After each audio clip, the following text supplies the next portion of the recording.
What did you think was going to happen?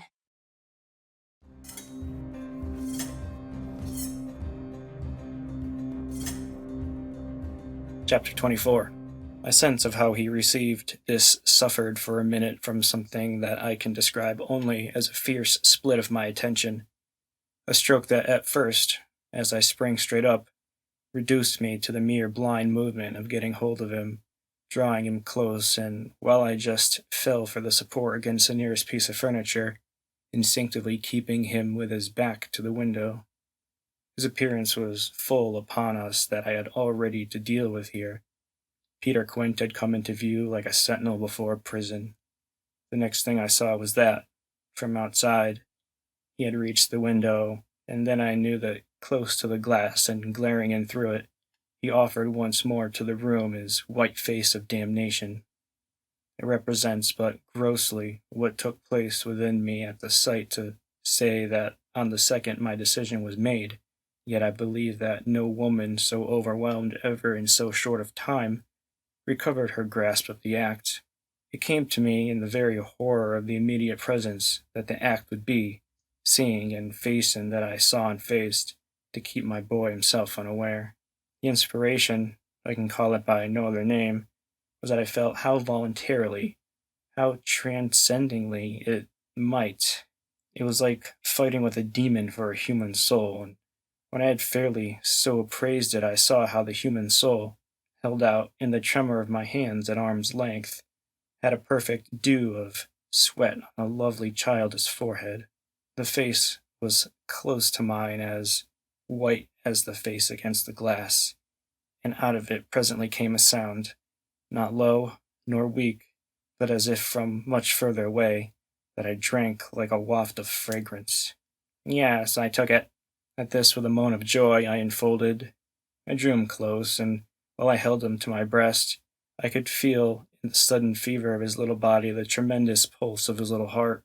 I kept my eyes on the thing at the window and saw it move and shift its posture. I had likened it to a sentinel, but its slow wheel for a moment was rather the prowl of a baffled beast. My present quickened courage, however, was such that, not too much to let it through, I had to shade, as it were, my flame. Meanwhile, the glare of the face was again at the window. Scoundrel fixed as if to watch and wait.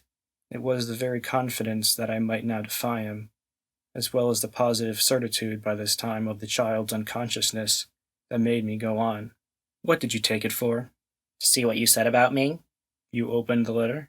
I opened it.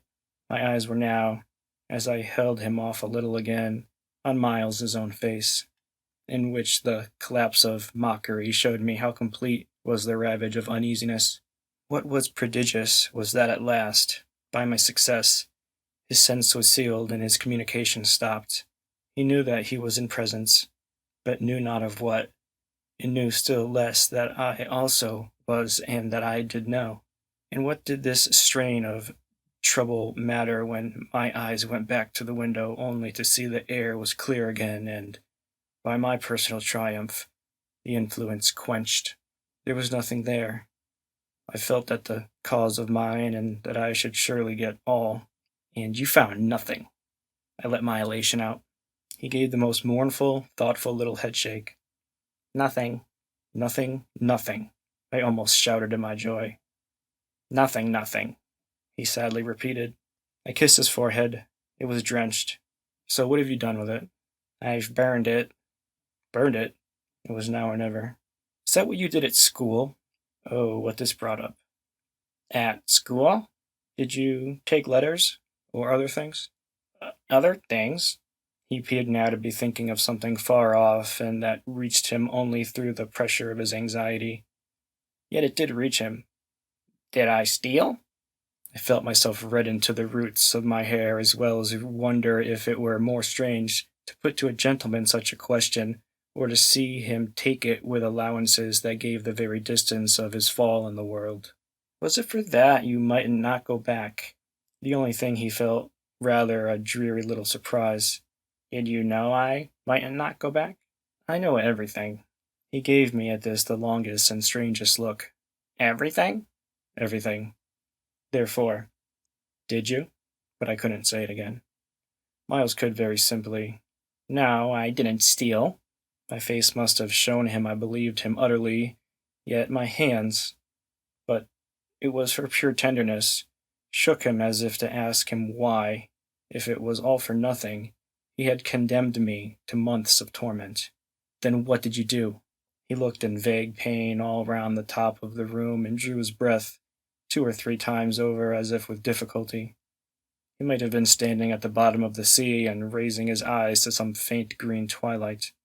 Well, I said things. Only that? They thought it was enough. To turn you out for. Never truly had a person turned out shown so little to explain it as this little person. He appeared to weigh my question, but in a manner quite detached and almost helpless. Well, I suppose I oughtn't. But to whom did you say them? He evidently tried to remember, but it dropped. He had lost it. I don't know. He almost smiled at me in the desolation of his surrender, which was indeed, practically, by this time, so complete that I ought to have left it there.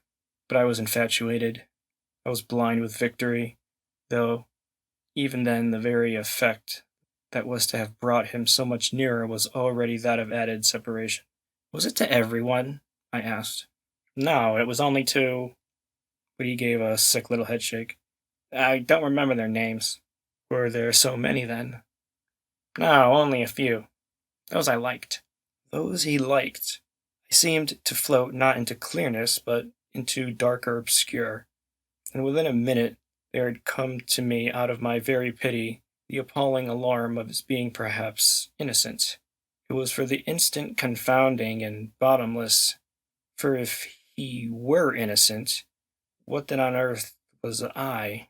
Paralyzed, while it lasted, by the mere brush of the question, I let him go a little, so that, with a deep-drawn sigh, he turned away from me again, which, as he faced toward the clear window, I suffered, feeling that I had nothing now there to keep from him. And did they repeat what you said? I went on after a moment. He was soon at some distance from me, still breathing hard and again with the air, though now without anger for it, of being confined against his will. Once more, as he had done before, he looked up at the dim day as if, of what had hitherto sustained him, nothing was left but an unspeakable anxiety. Oh, yes, he nevertheless replied. They must have repeated them. To those they liked, he added. There was somehow less of it than I had expected, but I turned it over. And these came round. To the masters? Oh, yes, he answered very simply. But I didn't know they'd tell. The masters? They didn't. They've never told. That's why I've asked you. He turned to me again with his little beautiful fevered face. Yes, it was too bad. Too bad? What I suppose I sometimes said, to write home. I can't name the exquisite pathos of the contradiction given to such a speech by such a speaker. I only know that the next instant I heard myself throw off with homely force. Stuff and nonsense. But the next after that I must have sounded stern enough. What were those things? My sternness was all for his judge, his executioner, yet it made him avert himself again, and that moment made me, with a single bound and an irrepressible cry, spring straight upon him. For there again, against the glass, as if to blight his confession and stay his answer, was the hideous author of our woe, the white face of damnation. I felt a sick swim at the drop of my victory and all the return of my battle, so that the wildness of my veritable leap only served as a great betrayal. I saw him from the midst of my act, meet it with a divination, and on the perception that even now he only guessed, and that the window was still to his own eyes free, I let the impulse flame up to convert the climax of his dismay into the very proof of his liberation. No more, no more, no more! I shrieked, as I tried to press him against me. Is she here? Miles panted, as he caught with his sealed eyes the direction of my words. Then, as his strange she staggered me, with a gasp, I echoed it. Miss Jessel? Miss Jessel? He, with a sudden fury, gave me back. I seized, stupefied, his supposition, some sequel to what had done to Flora, but this made me only want to show him that it was better still than that.